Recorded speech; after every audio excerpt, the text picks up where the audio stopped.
Hi, Greg Harmon, security specialist with StoneLock, specializing in facial biometrics for access control.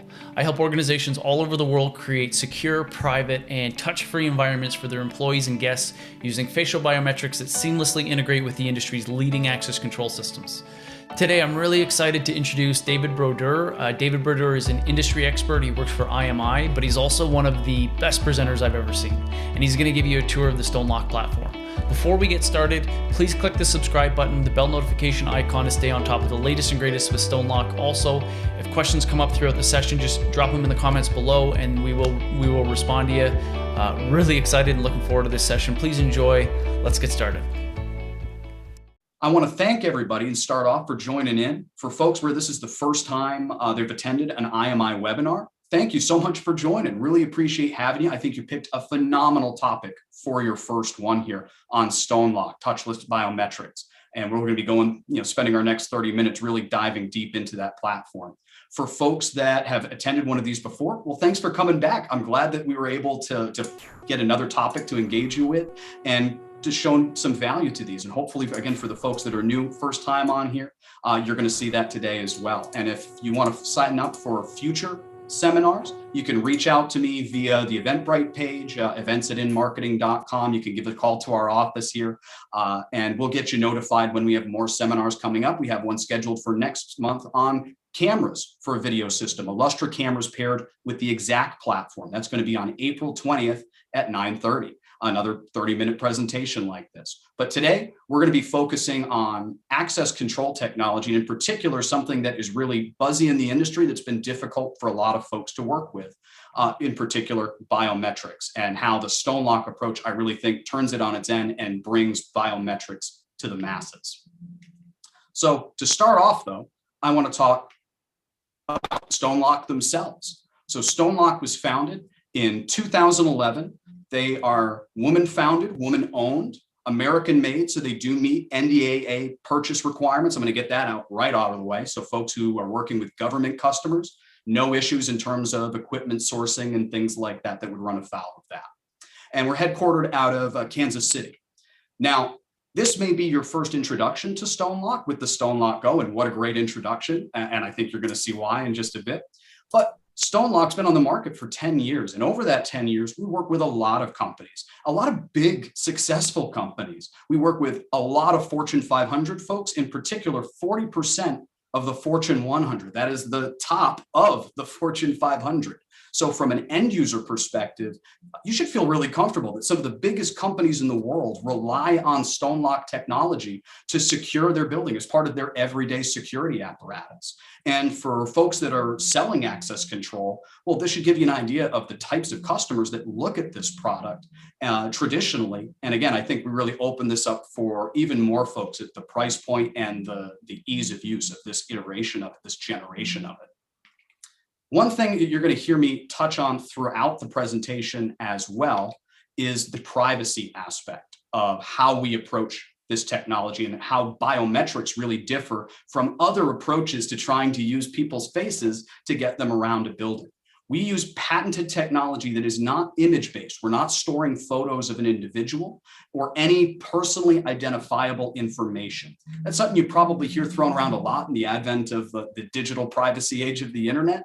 Personal identifiable information can be a photo or an image of somebody, or just lots of descriptors that I could use to try to figure out who that person is. The information that StoneLock's system captures cannot just be looked at and figured out, oh, that's Steve. Without Steve being present in front of the system, there's no way to know, that template would otherwise belong to him. So you're going to hear this kind of ethos throughout the rest of the presentation, these kind of core tenets or principles of what we do with StoneLock, and really the three things that go into every piece of how we approach this technology, from the privacy aspect of our users to the security of the system itself, making sure that both from a physical security standpoint, it's going to be accurate enough to not be easily defeated and let people into your building, as well as the cybersecurity of these devices. We're, of course, mindful for that as well. And then making that a convenient system for the system manager and for the person putting it in, the installer as well. And really at each phase of it, from installation to management to use, really have these items in mind. So to start getting a bit more in particular of how the system works, how we execute on these promises, let's talk a bit about how the StoneLock system ultimately sees the person in front of it. So to start off, I've got an image up. This is what you or I see when we look at a person. We see a face. And in particular, StoneLock is looking at a region of the face, kind of between the brow and just above your lip. Some folks call that the T-zone. And we're looking for changes in your biometrics across your face. So what we do is blanket it with infrared light, near infrared light, and reflected back, we're able to see a lot of biometric subcutaneous details. So we turn that into mathematical information into an image. But here's what we're tracking changes in the biometric information across your face. It cannot be back into a face.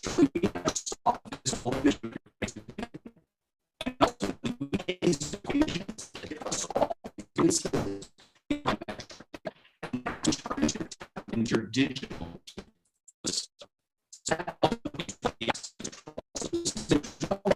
Get from that back to that original image, because we never really started with that to begin with. Hey, David, sorry to interrupt, but you were breaking up there about the last maybe 30 seconds, just from when the middle image entered the frame. We were unable to. Is it still sounding bad? You sound perfect now, but I just got a message, so it was on other people's as well. So just to let you know. Appreciate that. So let me just reiterate that, because that is a key point. So from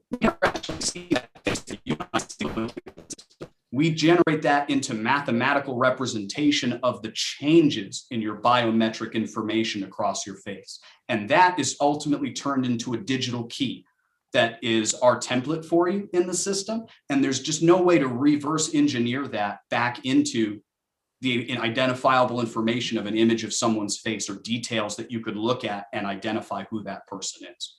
So that's really how we execute on that privacy. And we're going to talk about ultimately how that impacts the security and use of the device as well. Because something that we get compared frequently to, because we're looking at a face, we are getting true biometric data. We are not using that image the way a video recognition system, or traditionally called a facial recognition system, might.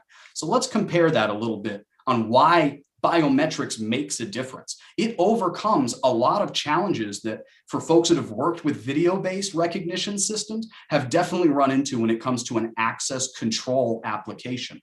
First of all, you can't trick the biometric system the way that you can trick some of these other video recognition systems. Video recognition is looking at an image, and you've probably seen different iterations of that over the years on our phones, on other types of technology that's kind of come and gone through the industry. Some of the issues with that is if it wants an image, you can give it an image. You can hold up a photo sometimes of someone's face, and that gives them the face that they're looking for. Systems got smarter and said, oh no, we're looking for a living face. Well, to them, that's a face that's moving. That's just a video. Very easy to hold up a tablet with a video these days. And we've even seen for stuff that's more advanced, like the facial unlocking on your iPhone, that's using 3D scanning. Well, folks have been able to defeat different versions of that with these printed masks that you can use. None of that is going to work on a StoneLock system because we're not looking at the image. We're not looking at the depth in the same way. We're looking for what's just under the skin and mapping that. So all of these technologies are going to fail trying to defeat that. The other thing that we can handle that trips up the video-based systems are people who just look similar. They could be styling in how they style themselves. It could be just genetics. They happen to look similar. I swear these are 4 groups of different people, each a different pair. I wrote down the names in case anybody wants to call me out on it in the Q&A system. But I swear these are 4 sets of different people. I could not tell you in a verbal description how these people are different. Actually, several of them I would have sworn were the same person until I did a search looking for this stuff. So this is a problem that video systems have. They're looking at that visual info, and there are people who just look alike. We can tell twins apart because that biometric info is built by the life that they've lived. It's not going to be the same, even if people happen to look similar at that point. And that's really where the key benefits of the privacy come in. You cannot take this algorithm, this template that we generate, and now apply it to something else. I can't take it out of this system and go apply it to video and try to scan my video for this person. And again, it can't be reverse engineered into a photo. Think about this from an employee standpoint. A lot of employees of companies are the ones who ultimately object to the video-based recognition systems because they feel like they're being watched. It's not something that they get to interact with. It's not something that maybe ultimately they have a choice in. You could take in a video verification system a photo from someone's Facebook page and potentially upload that into the system without that person's consent or knowledge. And that's the scary piece of that kind of big brother aspect in the minds of a lot of people who are every day using the system. We need them to buy into the security system to make our security effective. So what's nice about this approach is this is an opt-in technology. The user has to be enrolled. They're a part of that process. I can't do it on their behalf or without their consent. And right off the bat, that clears a lot of the troublesome issues from a lot of users' minds at that point. The other part of this is we're not passively tracking people everywhere they go. The StoneLock reader at your door is not scanning everybody in the room. It's scanning the person who's arm's length away right in front of it, interacting with the device.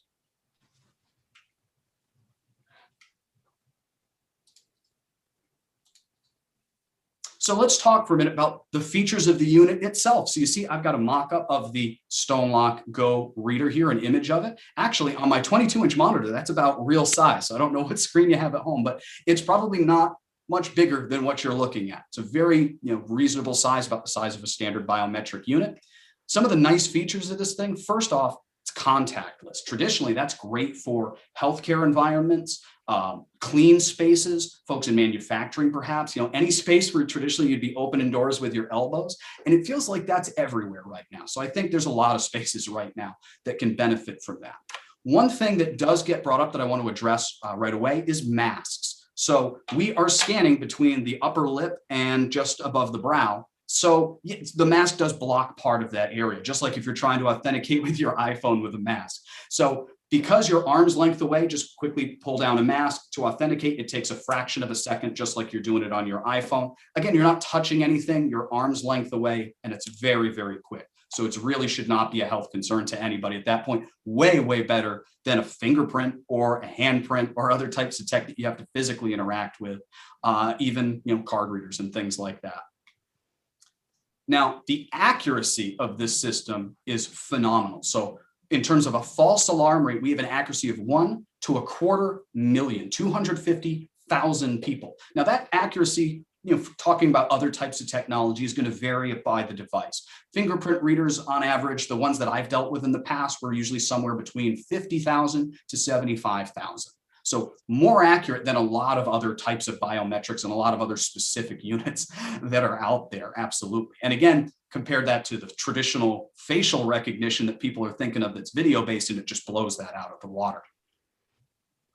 Now, another little thing that's easy to take for granted with a biometric system that you don't necessarily have, walking up to a fingerprint reader, and I've run into this myself, I put my finger on the reader, it turns green because it recognizes my fingerprint. So I go to turn the knob on the door handle and it's not letting me in. And as a system user, I immediately think, system's broken, I'm frustrated, I'm calling somebody because the system read me, but it's not letting me in. Well, what's really happening probably is the system read your fingerprint and you are enrolled, but the access control system that we're talking to, or that your biometrics talking to, maybe doesn't allow you through that door at that time.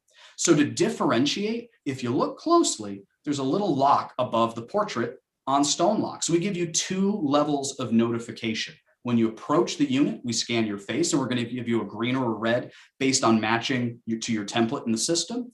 And we're going to show you whether or not the access control system actually released the door for you. Something easy to take for granted, the green light on a standard card reader. We want to give you that same experience and ultimately replace your cards with your face, hopefully, at all your locations that we can.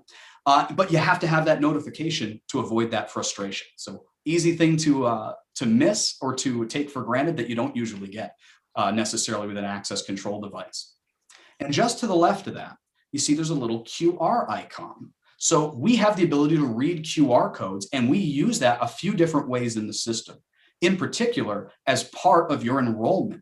I don't know who on the call has worked with enrolling folks in a biometric access system before. I have. We had one we've had different versions of ones over the years at our IMI offices. And that was a very hands-on administrative process. I had to get my laptop, I had to physically connect to the device or connect over the network in a later generation. I had to be live on the system. I had to have somebody standing at an enrollment device and guide them through the process. With StoneLock Go, it is really hands-off. When I get enrolled in the system, I get an email. We give StoneLock the capability to send an email.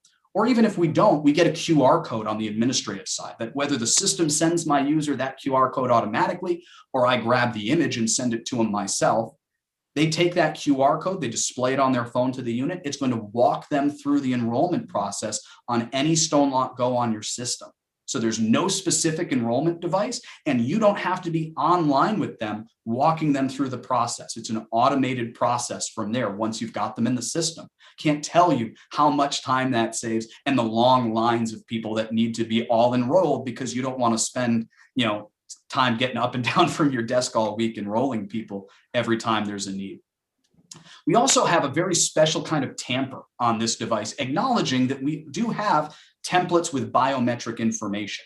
We treat data security very, very seriously from a cybersecurity aspect. So not only does our tamper just alert you that someone has taken the device off the wall, the tamper can be set up to actually wipe the unit so that any locally stored biometric information is cleared out of the unit before somebody can actually tamper with it. All that information is stored in our back end, so it's still able to easily be restored when properly reconnected to the system.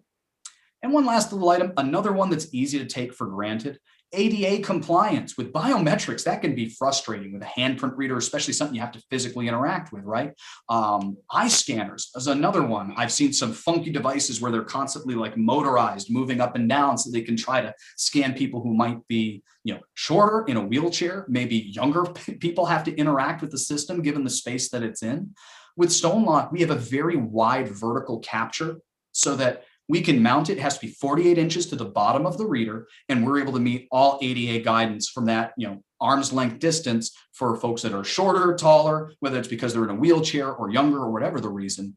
It's not going to be an issue with this particular type of biometric. And again, we're not physically interacting with the device, so I don't have to rotate or wait for something to get into a position to scan me. Place, I think, to change it over and give Greg a chance to talk and show you some of these items that I've been talking about. So I'm going to stop my screen here. Greg, if you wouldn't mind spotlighting yourself. Sure. There we go. How's that? Perfect. Perfect. Awesome. All right. Well, thank you, David. So David's done a great job talking about the product. And just to give you a little bit of background on myself, my name is Greg Harmon. I'm Director of Sales with StoneLock. David's done a great job talking about the product. StoneLock has been around for the better part of a decade. We've had, our core values have been all around privacy and security. What I'm going to show you today, and I'm going to give you a demo on, is our next generation product, which is all focused around user experience. Everybody loves the idea of biometrics, the idea that you can get to a door and you don't have to worry, I forgot my card or I forgot my phone, and your biometric is with you all the time. What I'm going to show you today is how we've completely simplified the back end. Because a lot of times when people put in a biometric, then they realize how much administrative work is required. And I think we've actually made it easier to manage biometrics than manage physical cards. And I'm going to give you, I'm going to share my screen with you and I'll give you a demo of that. So you should be able to see my screen. I'm going to pull up one of our integration partners and I'm going to show you an integration that we have with Cantech. So I'm going to log into their system. Oh, I'm going to go into their user database. And first thing I'm going to point out is their user database is synchronized with ours. So usually with biometrics, we're having to wait for a polling sequence to do a full synchronization of a database. The integration that we've done with our integration partners is all live and in real time. So I'm going to create a user inside of Cantech. So this is inside of my access control system. I'm going to create a user profile, just like I normally would for any other physical card holder in the system.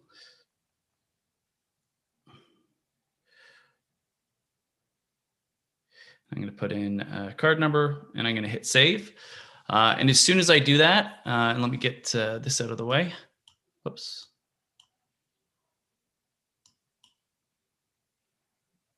There we go. As soon as I do that, it's going to pull up that user. So everything's going to be synced. And that user that I just created for myself is going to be pulled down in real time. The information that we're going to pull down is the user's name, the user's card number. We'll pull as many card numbers as you have, the statuses for all of them, as well as the email address.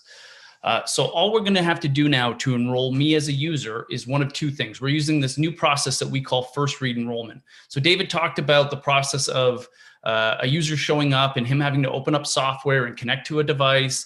And usually it has to be a specific enrollment station and getting it to start and then getting the user's biometric in and then having to download that biometric to the different devices. We've eliminated 100% of those steps. We don't do any of that.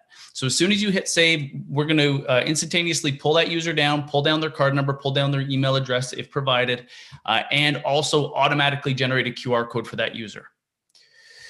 This user can now enroll in one of two ways. One, they can present this card at any reader that allows for enrollment. And all of the readers that David showed you on the previous slide allow for enrollment. It's just a simple toggle.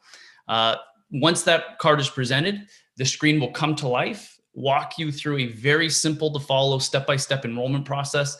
If you've ever enrolled your face on an iPhone, you probably didn't have to have the Genius Bar or Geek Squad walk you through it. You just opened up your phone, it gave you the prompts, and you onboarded your own biometric.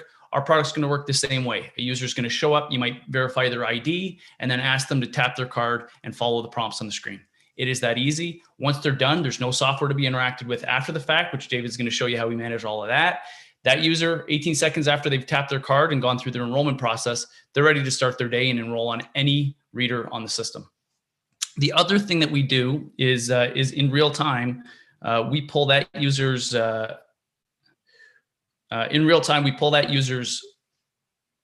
email, and we'll automatically send an email to them. And this is a toggle option, so you don't have to automatically email them, but I have it set up to do so. So as soon as I hit save in my access control system, we automatically email them their unique QR code. So in this scenario, and this is becoming increasingly popular, users who don't want to actually carry around physical cards, they're what we would call a convenience user. They just want to use their face to be able to come and go through their doors. If they're going to enroll and they don't have a card, they just have to bring their email. They're going to say, hey, I got this email saying I have to enroll. You're going to ask them to present their QR code at the reader. The screen's going to come to life, walk them through an 18-second enrollment.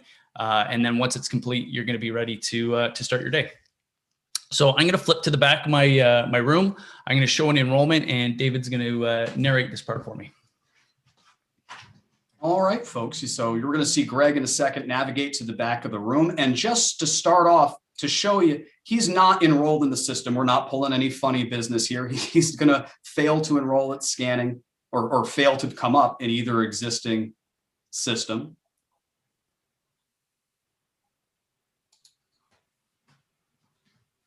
So you can see he's not authenticating. He is not an existing user. He presents his QR code to the unit. Just so you can see it a little better there. You see it gives the enrollment information, stand at arm's length, face the screen. Basic instructions that anybody should be able to follow, won't require you kind of being guided through the system.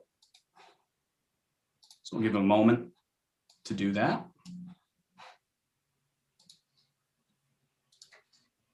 See, it gives the note about glasses. So we were talking about masks. We can, of course, deal with folks' glasses as well. So with and without, we have them enroll because sometimes folks might be wearing contacts as opposed to their glasses, something like that. So look, he's authenticating, and look how quickly that's available at the other unit.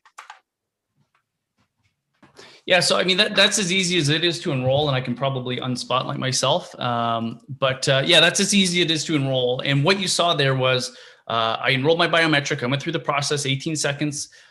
It did not, it walked me through my prompts. And when it was done, I was ready to start my day. My biometric was available locally at the other device without any software touch point. I just walked over there. I was ready to authenticate there. As you saw, it took about a quarter of a second.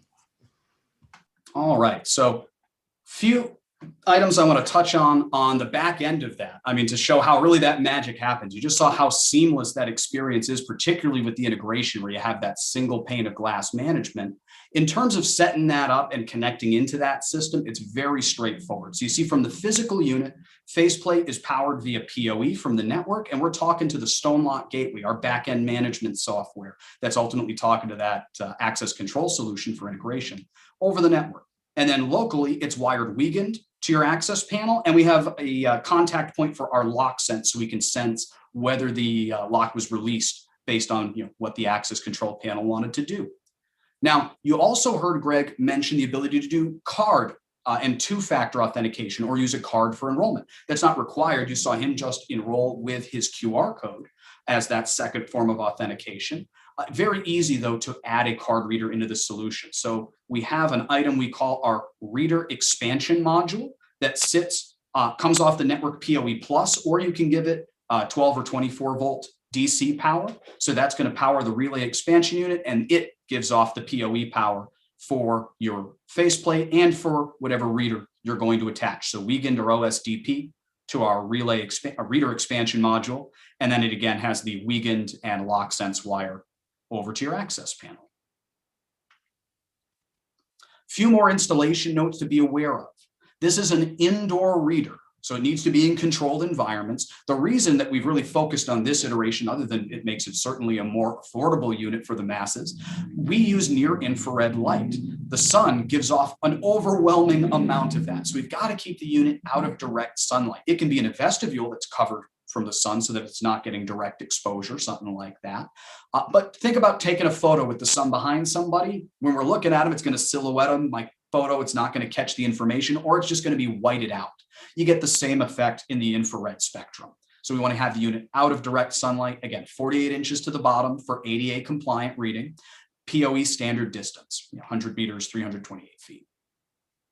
Now, the last piece of the back end I want to talk about is that StoneLock gateway. That is the software piece that you saw Greg pull up in his web browser. And for some users, they may not really interacting with it if they have that full integration with the access control software. So the StoneLock gateway can manage 50,000 templates, and it's ultimately managing and communicating with your StoneLock GO reader, one or multiple. The reader itself stores 10,000 templates. Now, if the 10,001st person goes up to the unit, at that point, it's going to go, once it sees it doesn't have it in its local cache of templates, it's going to go back to the gateway and authenticate them and download that template and store it locally for the next time that they come up. So it's a first in, last out kind of, or first in, first out type of mentality with storing the templates. A lot of customers will have less than 10,000 templates total. So it'll really never be an overflow scenario. So even if the network's cut, it doesn't have to usually go anywhere to find that template for you. Now, just to talk about the software requirements of that, there's two ways to get the gateway. You can order it as the software only. You see the system requirements here. We do have a hardware bundle as well with it pre-installed. That's convenient because now, whether it's a hardware or software issue, it's our phone number that you're calling at that point, but very straightforward requirements. It runs on Ubuntu in the present release. The next release is actually going to support Red Hat as well, another very, very popular enterprise version of Linux. Linux, because it's cheaper to license from the end user perspective. They're not having to purchase Windows licensing, Windows Server licensing. On top of that, it's better threat protected. Windows is the one that everybody's gunning for when it comes to threats. We use some very, very secure Linux builds, again, part of that cybersecurity play. And you see on here the ports required for communication. That's all in the setup documentation as well. Now, that gateway is also the jump on point for our integrations. So you'll see here, there's a few different levels of that. I mean, we're compatible with just about anything. That CSV import means we can bring in, that phone number, email, username, primary card number into the system as an import. Level 1 lets us just pull that right from their software rather than going through the import-export process. Level 2, not only do we get that initial pull of cards, we get also any updates. If someone got married, hyphenated their name, changed their card number, things like that, all those changes are going to be synchronized between the two systems. Software House presently is at level 2. I think they're just about to actually add the level 3 functionality that I'm about to talk about. Genetec is at level 2. Level 3, we have full bidirectional event communication. So what's nice about level 3 is beyond just the data synchronization, you get all the events. So traditionally with a biometric, if I present my fingerprint and it rejects me, then turn right onto Melvin Avenue. Never gets to the actual access system. So what's nice about the full integration is you have that ability to monitor that, to report on that from the access side, whereas a lot of folks would never see that message.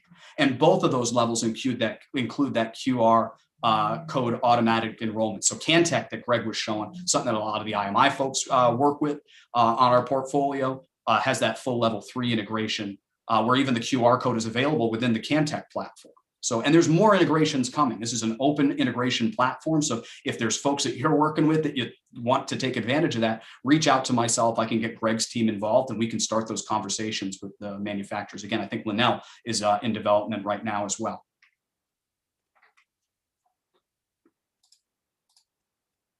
So if you had to take away just a few of the key benefits from the gateway and from that integration and the reasons to do that, first and foremost, it's that seamless user experience, that single pane of glass for all of your management. You're not jumping from system to system.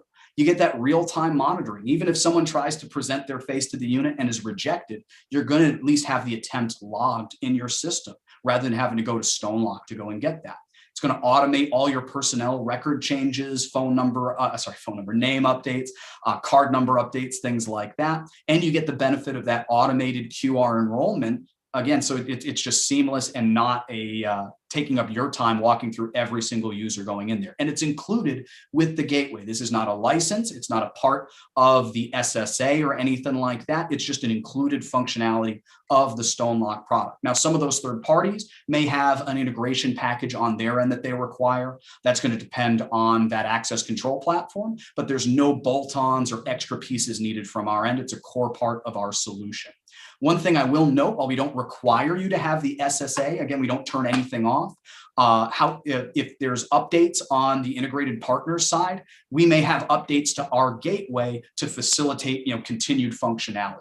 So there may be points where you need to purchase the SSA, not because we require you to, or we're going to turn everything off, but just because you've upgraded that access control system and for us to update in tandem with that. So just to leave you with that thought of privacy, this is a nice little privacy quote that I got. It's something that we're not just entitled to. We should consider it a prerequisite. It's our face. It's our information. And I think StoneLock does a great balance of treating that with dignity while still focusing on the security of your solution and in a package that's just really easy to manage.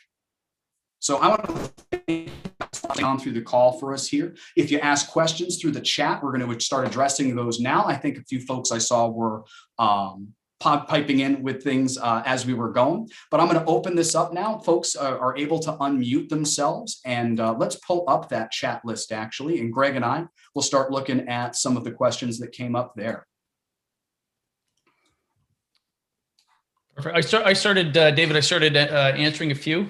So if you want to read through and ones that we want to touch on a little bit more. There was a question that came through from Alan asking about the gateway and is there something required between our reader and the CanTech or software house controller? So the relationship between our faceplate, or the StoneLock GO reader, and the access control controller, we're going to communicate. Depending on how you have it configured, you saw David's wiring diagrams, is either going to be for a weekend or OSDP. So we're going to talk from device to device. We're going to take the associated card number that we have on file for that user's biometric, and we're going to push that card number down to the access control panel when that user presents their face. So in terms of somebody being able to authenticate, does not require the network be online, server be online, gateway, anything like that.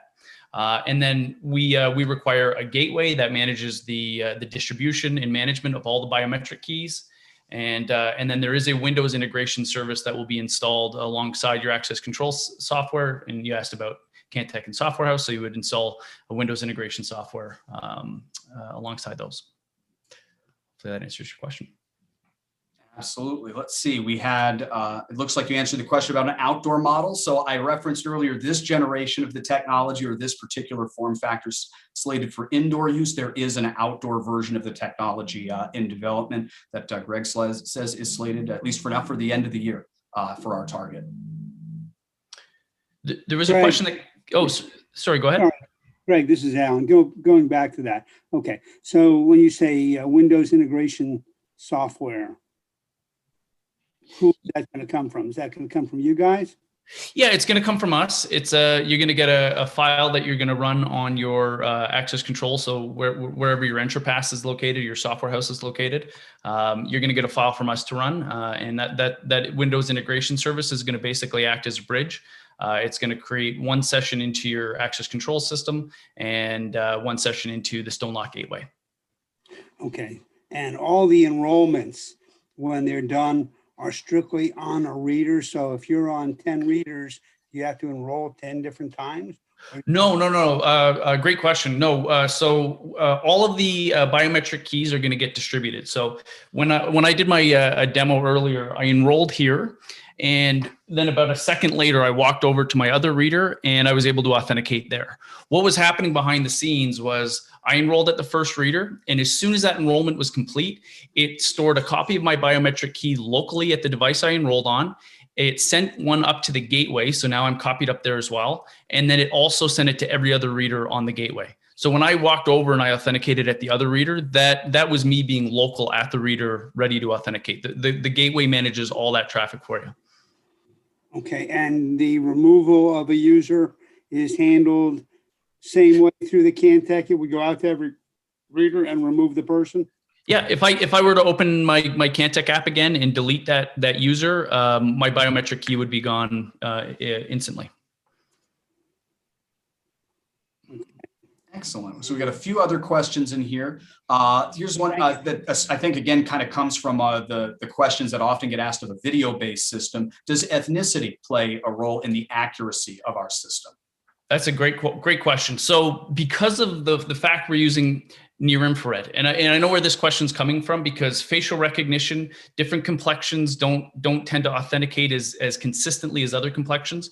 What we're doing is we're standing arm's length in front of our device. We flood the user's face with near infrared light. So independent of user complexion, very light, very dark, and everything in between, all the users are going to authenticate consistently because we're using our own near infrared light. We're not looking in the visible light spectrum.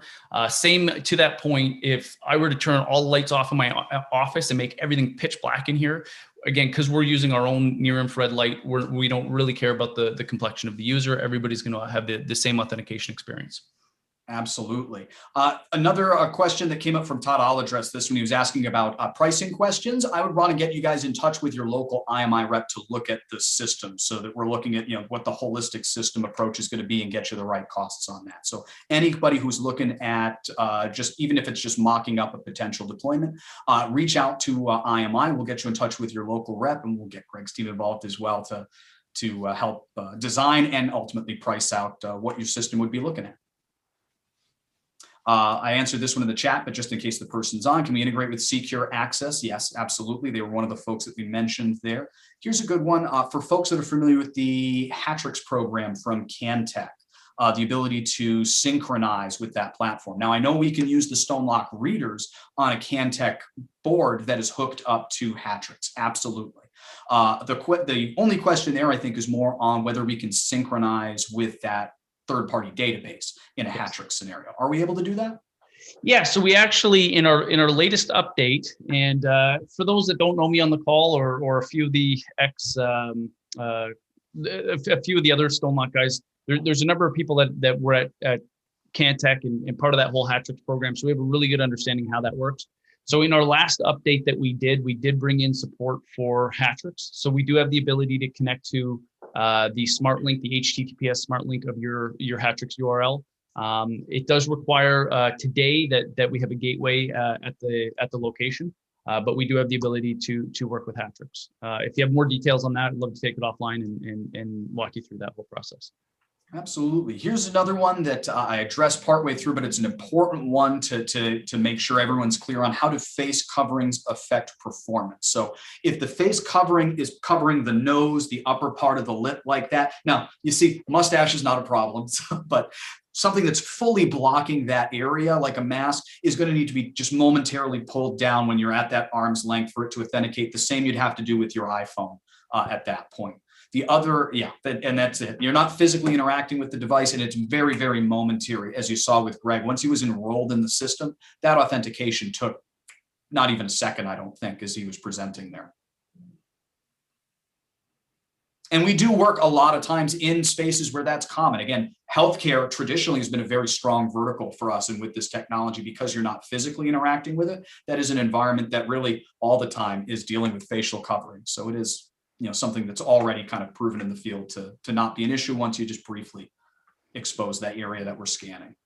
A level of integration with ProWatch. I'm not familiar with there being a particular integration with ProWatch. We could, at the very least, if they can export us a CSV file of the user base, username, primary card number. If we can include the email or add the email to the CSV at that point, we can import that into StoneLock and really ease that onboarding process for you at the very least. And we'd love to talk more about them. If you have contacts over at, and not just ProWatch, but anybody who's on the call with another access system that you'd like to see that deeper level of tie to, we're open to it on the StoneLock side. Mm-hmm. So, definitely reach out to us and engage us one-on-one so we can start that conversation and hopefully get engaged with the right people at the other manufacturers that you'd like to see. There's a question there about the iPhone and does it work with Android software? So the interface I showed you was in Safari and I ran it on my Mac. The fact is though that it is mobile friendly. So if you did want to access it, so it's nice if you want to do a remote enrollment, you can do everything from your Android phone through the browser on it or on the browser on your iPhone as well. Yep. So not app-based, especially not from the user perspective. They just get an emailed QR code, and that's very purposeful. We don't want to have people go through extra steps of downloading, installing, registering. It's really seamless. That's taken care of by the admin. They get the email, they show the QR code, and they enroll. And then going forward, there's no app. It's just their face. Yes. Yeah. Thanks for clarifying. There's a glasses mask question. So when we do our enrollment, halfway through, it's going to prompt us to remove our glasses. So it will automatically take an enrollment of you with your glasses, without your glasses. So to answer that question, you will have to David's point earlier, pull your mask down a little bit, expose that T-zone, and then, but glasses is fine. We can support glasses. Will theirs meet government requirements? So there's a lot of government requirements. That's kind of an open question, but NDAA purchase requirements, we definitely meet. We meet all the requirements for that, and network technologies, pertaining to that. If there's other particular requirements that you're concerned of, I did address ADA was the other one, I think, but whatever you might be thinking of, if it's not one of those two, don't hesitate to email us directly so that we can speak to that. This is SNAP. I'm not familiar with that acronym or program. So that's one that we might have to get back to you on, Ryan. Also, Ryan, if you wouldn't mind just sending me a chat or something with your last name or your email so we can follow up with you on that.